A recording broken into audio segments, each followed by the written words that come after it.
ಎಲ್ಲ ನನ್ನ ವಿದ್ಯಾರ್ಥಿಗಳಿಗೆ ನಿಮ್ಮ ಫೌಜಿ ಮಾಸ್ಟರ್ ಒಂದು ಸಿಹಿ ಸುದ್ದಿ ತೊಗೊಂಬಂದನ.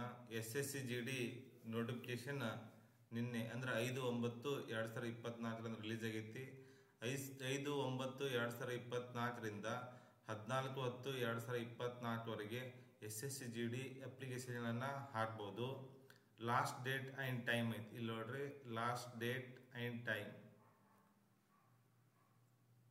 14/10/2024 ಎಷ್ಟಿರುತ್ತೆ ಅಂದ್ರೆ 23 ಅಂದ್ರೆ 11 ರಾತ್ರಿ 11 ಗಂಟೆವರೆಗೂ last date. Working day online payment working day ಎಲ್ಲಿ ತನ ಇರುತ್ತಪ್ಪ? ಆನ್ಲೈನ್ ಪೇಮೆಂಟ್ ವರ್ಕಿಂಗ್ ಡೇ ಅಂತಂದ್ರೆ 15/10/2024 ಕರೆಕ್ಟಾ? ಓಕೆ. ಇನ್ನು ನಮ್ಮ ಎಕ್ಸಾಮ್ ಹೆಂಗಿರುತ್ತೆ ಸರ್ SSC GD ಅಂತಂದ್ರೆ ಕಂಪ್ಯೂಟರ್ ಬೇಸ್ಡ್ ಎಕ್ಸಾಮ್ ಇರುತ್ತೆ. CBT ಅಂತ ಕರಿತೇವಲ್ಲ, ಕಂಪ್ಯೂಟರ್ ಬೇಸ್ಡ್ ಎಕ್ಸಾಮ್. ಯಾವಾಗಿದ್ದವ್ರು ಸರ್ ಪರೀಕ್ಷೆ ಅಂದ್ರೆ ಜನವರಿ ಫೆಬ್ರವರಿ 2025 ಐತಿ.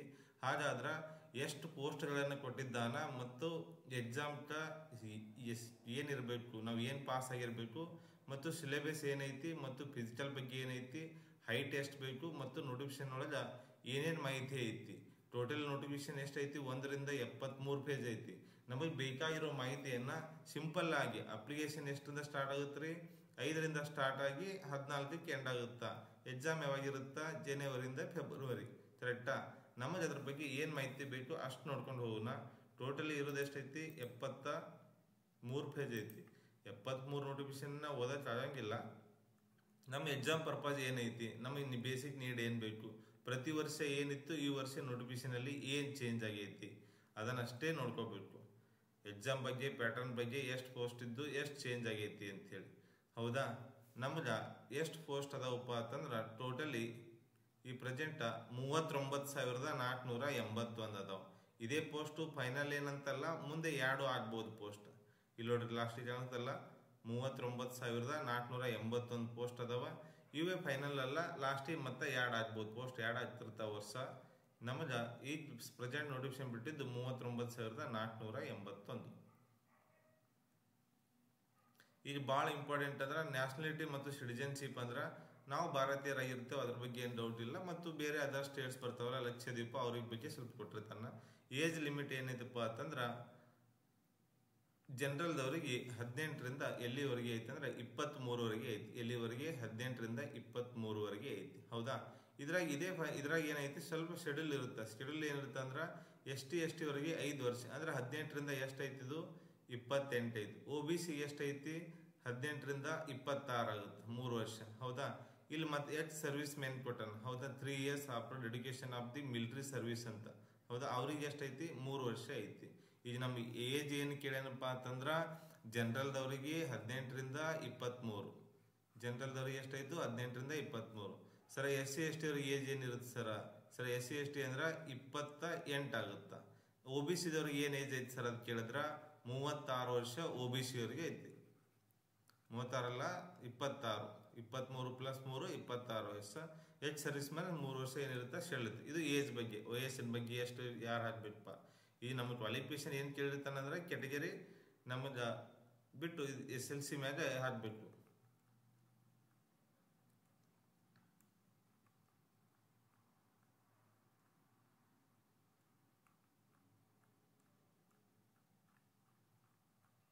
ಟೋಟಲಿ ಇರೋದು 73 ಪೇಜಸ್ ಐತಿ. ನಮಗೆ ಏನೇನು ಎಜುಕೇಶನ್ ಪರ್ಪಸ್ ಏನು, ಕ್ವಾಲಿಫಿಕೇಶನ್ ಏನು, ಇಲ್ಲಿ ಬತ್ತು ನೋಡು.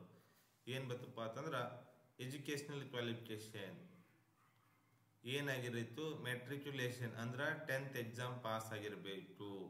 10th ಎಕ್ಸಾಮ್ ಪಾಸ್ ಆಗಿರಬೇಕು. ಅದು ಏನಿರುತ್ತಾ 10th ಎಕ್ಸಾಮ್ ಪಾಸ್ ಆದರೂ ನಾವು ಅಪ್ಲಿಕೇಶನ್ ಹಾಕಕ್ಕೆ ಏನದೇವ್ರಿ? ಎಲಿಜಿಬಲ್ ಅದೇವಂತ ಅರ್ಥ. ಇಲ್ಲೈತೆ 10th ಕ್ಲಾಸ್ ಇದ್ದವ್ರಿಗೆ ಏನಾಗುತ್ತಾ ಅಪ್ಲಿಕೇಶನ್ ಹಾಕ್ಬೋದು. ಡೌಟ್ ಇರುತ್ತೆ ಸರ್, PUC ಮುಗಿಬೇಕಾ, 10th ಮುಗಿಬೇಕಾ, ಎಷ್ಟು ಮುಗಿಬೇಕಾ? ವಯಸ್ಸು ಮಾತ್ರ 18 ಆಗಿರಬೇಕು. SLC ಕಂಪ್ಲೀಟ್ ಆಗಿರಬೇಕು. ಅದಕ್ಕೇನು ಇಂತಿಷ್ಟು ಮಾರ್ಕ್ಸ್ ತೊಗೊಂಡು ಪಾಸ್ ಆಗಿರ್ಬೇಕಂತ ಏನಲ್ಲ. ಕೆಲವೊಂದು ಏನಿರ್ತಾವ ಅಂದ್ರೆ ನಮ್ಮ ಹುಡುಗರು NCC ಮಾಡಿರ್ತಾವ. NCC ಮಾಡಿದ್ರೆ ಸರ್ NCC ನಮ್ಗೆ ಎಷ್ಟು ಕೊಡ್ತಾನ್ರಿ, ಎಷ್ಟು ಪರ್ಸೆಂಟೇಜ್? ಇಲ್ಲಿ ನೋಡಿ, ಇಲ್ಲಿ NCC C ಸರ್ಟಿಫಿಕೇಟ್. ಯಾವ ಸರ್ಟಿಫಿಕೇಟ? NCC C ಸರ್ಟಿಫಿಕೇಟ್ ಎಷ್ಟು? 5% maximum marks of the examination. ಈಗ NCB ಸರ್ಟಿಫಿಕೇಟ್ 3%. ಕನ್ಫ್ಯೂಸ್ ಆಗ್ಬಾರ್ದು ಹುಡುಗರು. 5 ಮಾರ್ಕ್ಸ್ ಕೊಡ್ತಾನೆ ಏನಂತ ಹೇಳಿ 5% ಅಂದಾನೆ. ಇಲ್ಲಿ ಏನಂದಾನ? 5% of the maximum marks of the examination. Bonus ಕೊಡ್ತಾನೆ. ಬೋನಸ್ ಅವ ಎಕ್ಸ್ಟ್ರಾ ನಿಮಗೆ ನೀವು NCC ಮಾಡಿ ಎಲ್ಲ ಹೈರಾಣಾಗಿ ಕಷ್ಟಪಟ್ಟು ಬಂದಿದ್ರಿ ಅಂದ್ರೆ ನೀವು ಎರಡು ತೊಗೊಂಡಿರ್ತೀರಿ, ಅದಕ್ಕಿಂತ ಎಕ್ಸಾಮಿನೇಷನ್ 5% ಜಾಸ್ತಿ ಕೊಡ್ತಾನವ. ಮತ್ತು ಇಲ್ಲಿ B ಸರ್ಟಿಫಿಕೇಟ್ ಇದ್ರೆ 3% ಬೋನಸ್ ಕೊಡ್ತಾನ. NCC A ಸರ್ಟಿಫಿಕೇಟ್ NCC ಮಾಡಿದಿಲ್ಲ ಏನಾಗುತ್ತಾ ಯೂಸ್ ಆಗುತ್ತೆ. ಎಷ್ಟು ಪರ್ಸೆಂಟ? 2%. ಇನ್ನು ನಮಗೆ ವೆರಿ ಇಂಪಾರ್ಟೆಂಟ್ ಏನಂದ್ರೆ ಅಪ್ಲಿಕೇಶನ್ ಸ್ಟಾರ್ಟ್ ಆಗಿದ್ದು ಎಂಡ್ ಆಗಿದ್ದು ಗೊತ್ತಾಯ್ತು, ವಯಸ್ಸು ಎಷ್ಟು ಇರ್ಬೇಕು ಗೊತ್ತಾಯ್ತು, NCC ಅವ್ರಿಗೆ ಏನು ಅವೈಲೇಬಲ್ ಐತಿ ಗೊತ್ತಾಯ್ತು. ಇನ್ನೇನಿಲ್ಲ ಭಾಳ ಇದ್ರ ಬಗ್ಗೆ ಭಾಳ ತಲೆ ಕೆಡಿಸ್ಕೊಳ್ಳೋದಿಲ್ಲ. ಸರ ಎಕ್ಸಾಮ್ಗೆ ಏನು ಚಾಪ್ಟರ್ ಚೇಂಜ್ ಆಗ್ಯಾವೋ ಅವೇ ಅದಾವೋ, ಮತ್ತು ಫಿಸಿಕಲ್ ಏನೈತಿ. ಈಗ ಮೊದಲು ಎಕ್ಸಾಮ್ ಇರುತ್ತಾ, ಆಮೇಲೆ ಫಿಸಿಕಲ್ ಇರುತ್ತೆ. ಮೊದಲು ಎಕ್ಸಾಮ್ ಐತೆ, ಎಕ್ಸಾಮ್ ಬಗ್ಗೆ ನೋಡೋಣ. ಎಕ್ಸಾಮ್ ಬಗ್ಗೆ ಏನು ಸಿಲೆಬಸ್ ಐತಿ, ಎಷ್ಟು ಕ್ವಶನ್ಸ್ ಇರ್ತಾವ, ಎಷ್ಟು ಬರೀಬೇಕು, ಇಲ್ಲಿ ಹೌ ಟು ಅಪ್ಲೈ ಅಂತ ಐತಿ. ಅಪ್ಲೈ ಮಾಡೋದೇನು ಅವಶ್ಯಕತೆ ಇಲ್ಲ. ನಿಮ್ಮ ಡಾಕ್ಯುಮೆಂಟ್ಸ್ ತೊಗೊಂಡು ನೀವು ಇಂಟರ್ನೆಟ್ ಸೆಂಟ್ರಿಗೆ ಹೋಗಿ ಕೂತ್ರಂದ್ರೆ ಅವರೇ ಬಡ ಹಾಕಿಬಿಡ್ತಾರೆ. ಅದ್ರ ಬಗ್ಗೆ ಏನು ಟೆನ್ಷನ್ ತೊಗೊಬೇಡ್ರಿ. ಅಪ್ಲೈ ಮಾಡೋದ್ರ ಬಗ್ಗೆ ಏನು ವಿಚಾರ ಮಾಡಬೇಡ್ರಿ. ಏನಿಲ್ಲ, ಕ್ವಶನ್ ಪೇಪರ್ದಾಗ ಈಗ ನಮಗೆ ಎಷ್ಟು ಮಾರ್ಕ್ಸಿಂಗ್ ಕ್ವಶನ್ ಐತಿ ಏನಿಲ್ಲ ಮತ್ತು ಯಾವ್ದ್ರ ಬಗ್ಗೆ ಕೇಳ್ತಾನೆ ಅದ್ರ ಬಗ್ಗೆ ಇಟ್ಲಿ ಅಟ್ಟೆ ನೋಡ್ರಿ. ಈ ಸದ್ದ ಅಪ್ಲಿಕೇಶನ್ ಫೀ ಬಗ್ಗೆ ಏನು ತೊಗೊಬೇಡ್ರಿ. ಇದು ನೋಡ್ರಿ, ಫೀ ಪೇಬಲ್ 100 rupees ಅಂದನ. ಇಲ್ಲಿ ನೆಕ್ಸ್ಟ್ ಏನು ಹೇಳ್ತಾನೆ ಕೇಳಕ, woman candidates and candidates belongs schedule SC ST schedule tribe ex servicemen eligible service are excepted from payment free of fee ಅಂತ ಕೇಳ್ತಾನೆ. ಹೌದಾ, ಫೀ ಬಗ್ಗೆ ಏನು ವಿಚಾರ ಮಾಡಬೇಡ್ರಿ. ಮೊದಲ ಸಿಲೆಬಸ್ ಏನೈತೆ ನೋಡ್ಕೊಳ್ಳೋಣ.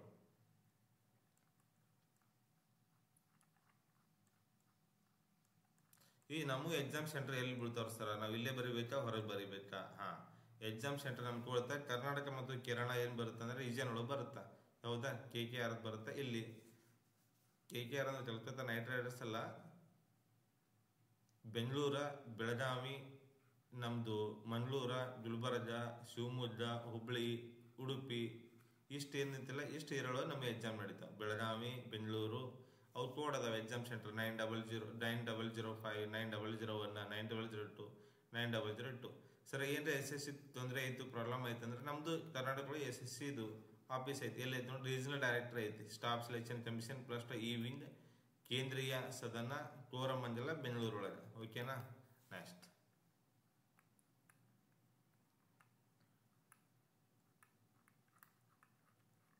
ಇನ್ನೇನಿಲ್ಲ, ಸಿಲೆಬಸ್ ಕ್ವಶನ್ಸ್ ಏನು, ಎಸ್ ಪ್ಯಾಟ್ರನ್, ಎಕ್ಸಾಮ್ ಏನೈತಿ, ಮೊದಲಿರೋದು ಎಕ್ಸಾಮ್ ಐತಿ. ಇಲ್ಲಿ ಕೊಟ್ಟ ನೋಡ್ರಿ, ಕಂಪ್ಯೂಟರ್ ಬೇಸ್ಡ್ ಎಕ್ಸಾಮಿನೇಷನ್. ಯಾವ ಎಕ್ಸಾಮ್ ರೀ? Computer based examinations. 80 questions carrying 2 marks. 80 question, ಒಂದಕ್ಕೆ 2 marks, 82 160 marks. General intelligence and reasoning. ನಮ್ದೇನು ರೀಸನಿಂಗ್ ಒಳಗೆ ಎಷ್ಟು questions? 20 questions, maximum marks 40, double. General knowledge, general awareness 20 questions 40 marks. Elementary mathematics, maths 40 marks 20 questions. English ಅಥವಾ Hindi, grammar option ಇರುತ್ತೆ. ಹಿಂದಿಯಲ್ಲಿ ತೊಗೋಬೋದು, ಇಂಗ್ಲೀಷಲ್ಲಿ ತೊಗೋಬೋದು. ಅವ್ರಿಗೆ ಎಷ್ಟು ಕ್ವಶನ್ಸ್ ಇರುತ್ತೆ ಅಂದ್ರೆ ಗ್ರಾಮರ್ಗೆ 20 ಕ್ವಶನ್ 40 ಮಾರ್ಕ್ಸ್. ಟೋಟಲಿ ನಮ್ದು ಎಷ್ಟು ಐತ್ರಿ? 80 ಕ್ವಶನ್, 20 20 20 20. ಸರ ಎಕ್ಸಾಮ್ ಟೈಮ್ ಎಷ್ಟು ಇರುತ್ತೆ ರೀ ನೋಡ್ರಿ? 80 ಕ್ವಶನ್ನ 60 ನಿಮಿಷ ಒಳಗೆ ಸಾಲ್ವ್ ಮಾಡಬೇಕು. ಓಕೆ, ಈ ನಮ್ಮ ಹುಡುಗರು ಒಂದು ಕನ್ಫ್ಯೂಸ್ ಇರುತ್ತೆ, ಸರ ನಮ್ಮ ಹೈಟ್ ಐತ್ರಿ, ಇದು ಪ್ಲೇಸ್ ಹೈಟ್ ಇಲ್ರಿ, ನಮ್ಮದು ಹೈಟ್ ಹ್ಯಾಂಗ್ ಮಾಡೋಣ್ರಿ. ಈಗ ಹೈಟ್ ಎಷ್ಟಿರುತ್ತೆ ಅಂದ್ರೆ 170 ಜನರಲ್ದವ್ರು, 170 ನಾರ್ಮಲ್, ಮತ್ತು ಮಹಿಳೆಯರಿಗೆ ಎಷ್ಟು 157. ಇವೇನು ST ಮತ್ತು ಈಶಾನ್ಯ ರಾಜ್ಯಗಳು ಬರ್ತಾವಲ್ಲ ಅವಕ್ಕೆ ಏನಿರ್ತಾವಪ್ಪ ಅಂದ್ರೆ ಸ್ವಲ್ಪ ಕಡಿಮೆ ಇರುತ್ತೆ, 162, 62.5 ಅವ್ರ ಮೇಲೆ ಡಿಪೆಂಡ್ ಇರುತ್ತೆ. ಇಲ್ಲಿ ರನ್ನಿಂಗ್ ಇವೆಂಟ್ ಐತಿ. ಹೌದಾ, ಮೇಲೆ 5 ಕಿಲೋಮೀಟರ್ ಓಡಬೇಕು. ಎಕ್ಸಾಮ್ ಆದಂದ್ರೆ 24 ನಿಮಿಷ. ಇಲ್ಲಿ ನೋಡ್ರಿ ರೇಸ್ ಎಷ್ಟೈತಿ? ಫಿಮೇಲ 1.6 ಕಿಲೋಮೀಟರ್ 8.5 ನಿಮಿಷ ಐತಿ. ಈ ಸದ್ಯ ಇಲ್ಲಿ ಸರ 1.6 ಕಿಲೋಮೀಟರ್ ಕೊಟ್ಟಾನ ಸರ, ಇದು ಯಾರಿಗ್ರಿ? ಇದು ಯಾರು ಓಡ್ಬೇಕ್ರಿ? 1.6 ಕಿಲೋಮೀಟರ್ ಇದ್ದಿದ್ದು ಯಾರಿಗಪ್ಪ ಅಂತಂದ್ರ ಲಡಾಖ್ ರೀಜನ್ ಏನು ಬರುತ್ತಲ್ಲ, ಲಡಾಖ್ ಒಳಗೆ ಅವ್ರಿಗೆ ಮಾತ್ರ 1.5 ಕಿಲೋಮೀಟರ್, 1.600 ಮೀಟರ್ ಅಂತ ಇರುತ್ತೆ, 7 ನಿಮಿಷ. ಇಲ್ಲಿ ಮಹಿಳೆಯರಿಗೆ 800 ಮೀಟರ್ ಅಲ್ಲ, 800 ಮೀಟರ್ ಇವ್ರಿಗೆ ಎಷ್ಟು? 5 ನಿಮಿಷ. ಇದು ಯಾರಿಗಪ್ಪ ಅಂದ್ರೆ ಲಡಾಖ್ ಅವ್ರಿಗೆ ಅಷ್ಟೇ. ನಮ್ಮ ಉಳುಕಿದವ್ರಿಗೆ ಆಲ್ ಓವರ್ ಇಂಡಿಯಾ 5 ಕಿಲೋಮೀಟರ್ 24 ನಿಮಿಷ. ಮಹಿಳೆಯರಿಗೆ 1.6 ಕಿಲೋಮೀಟರ್ 8.5 ನಿಮಿಷ. For candidate other and those belonging the Ladakh region. ಅದು ಬಿಟ್ಟು ಲಡಾಖ್ ರೀಜನ್ ಬಿಟ್ಟು ಉಳುಕಿದವ್ರಿಗೆ ಏನೈತಿ? ಪುರುಷರಿಗೆ ಅಂದ್ರೆ 5 ಕಿಲೋಮೀಟರ್ 24 ನಿಮಿಷ, ಮಹಿಳೆಯರಿಗೆ ಅಂದ್ರೆ 1.7 ಕಿಲೋಮೀಟರ್ 8.5 ನಿಮಿಷ. ನಮ್ಮ basic SSC GD notification totally ಎಷ್ಟಿರುತ್ತೆ ಅಂದರೆ 73 ಪೇಜ್ ಇರುತ್ತೆ. 73 ಪೇಜ್ ಬಗ್ಗೆ ಅಷ್ಟೆಲ್ಲ ಓದೋದು ಅವಶ್ಯಕತೆ ಇಲ್ಲ. ಇಷ್ಟು ಬೇಸಿಕ್ ಐಡಿಯಾ ಇತ್ತು ಅಂದ್ರೆ ಯಾರು ವಿದ್ಯಾರ್ಥಿಗಳು ಏನು ಮಾಡ್ರಿ, ಅಪ್ಲಿಕೇಶನ್ ಸ್ಟಾರ್ಟ್ ಅದಾವ, ಅಪ್ಲಿಕೇಶನ್ ಸ್ಟಾರ್ಟ್ ಆಗಿ ಸರಿಯಾಗಿ ಅಪ್ಲಿಕೇಶನ್ ಹಾಕಿ ಯಾವುದೇ ತಪ್ಪನ್ನು ಮಾಡಲಾರ್ದೆ ಮುಂದೆ ಕುಂತು ಅಪ್ಲಿಕೇಶನ್ ಹಾಕಿ ಓದಕ್ಕೆ ಸ್ಟಡಿ ಮಾಡೋಕ್ಕೆ ಸ್ಟಾರ್ಟ್ ಮಾಡ್ರಿ. ಜನವರಿ ಫೆಬ್ರವರಿ ಮತ್ತು 2025 ಎಕ್ಸಾಮ್ ಕಂಪಲ್ಸರಿ 100% ನಡೀತಾವ. ಯಾವುದೇ ಡೇಟ್ಗಳ ಚೇಂಜ್ ಆಗಂಗಿಲ್ಲ. ಒಂದು ಒಳ್ಳೆಯ ಅವಕಾಶ ಐತಿ. ಸರ್ಕಾರಿ ನೌಕರಿ ಬೇಕು, ಬಡತನ ಐತನವ್ರಿಗೆ ಭಾಳ ಬೇಗವಾಗಿ ನೌಕರಿ ಸಿಗಬೇಕಂದ್ರೆ ಕೇಂದ್ರ ಸರ್ಕಾರದ ಹುದ್ದೆಗಳು ಸಿಗ್ತಾವ. ಹಾಗಾಗಿ ಏನು ಒಂದು ಒಳ್ಳೆ ಕೋಚಿಂಗ್ ಹುಡುಕಾಟದಲ್ಲಿದ್ರ ವಿಜಯಪುರೊಳಗ ಸ್ನೇಹಜೀವ ಅಕಾಡೆಮಿ ಐತಿ, ಅಲ್ಲಿ ಹೋಗಿ ತರಬೇತಿಯನ್ನು ಪಡೀರಿ. ಹಲವಾರು ವಿದ್ಯಾರ್ಥಿಗಳು ಅಲ್ಲಿರುವ ಶಿಕ್ಷಕರ ಕೈಯಲ್ಲಿ ಏನಾಗ್ಯಾರಪ್ಪ ಅಂತಂದ್ರೆ ಹಿಂದಿನ ವರ್ಷಗಳಲ್ಲಿ ಸೆಲೆಕ್ಷನ್ ಆಗ್ಯಾರ. ಹಾಗೆ ಒಂದು ಒಳ್ಳೆ ಅವಕಾಶ ಐತಿ, ಅದನ್ನು ಸೆಲ್ಫಿ ಪಡಿಸ್ಕೋರಿ. ಬಾಯ್, ಜೈ ಹಿಂದ್.